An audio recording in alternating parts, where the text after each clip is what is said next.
everybody. So for today's Tip Tuesday, I wanted to talk about using margins to your advantage to layer and kind of overlap different elements in your funnels.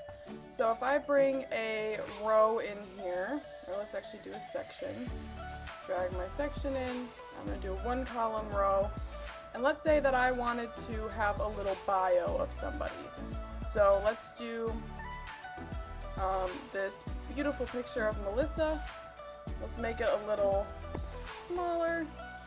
And let's say then I wanted to have a subheadline with her bio. Let me grab her bio quick. Alright, so we have our biography here. Let's even say that I wanted to make the padding better here and maybe add a background color.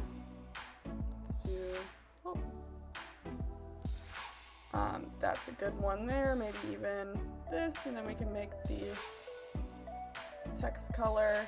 We can even add a border if we want to make it more rounded.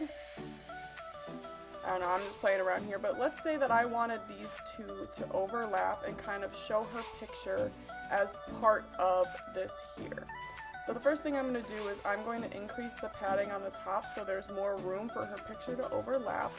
I'm actually going to make her picture bigger just based on the size of her biography. But then what we can do is we can use these margins.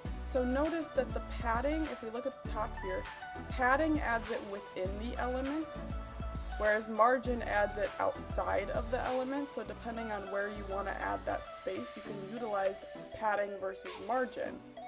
But what if we wanted them to overlap?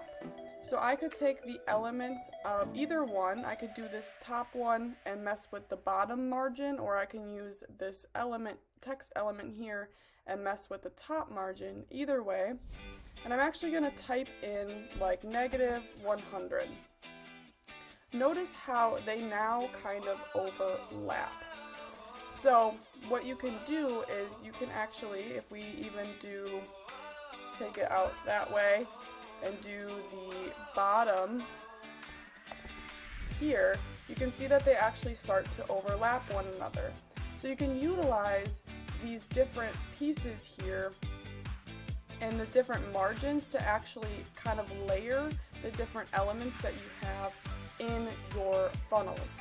So if you wanted to do different things with different layering, kind of make things merge, you can mess with that margin top and margin bottom in order to accomplish that. And that is our Tip Tuesday. If you have any questions, feel free to reach out to support@cultivatingsales.com.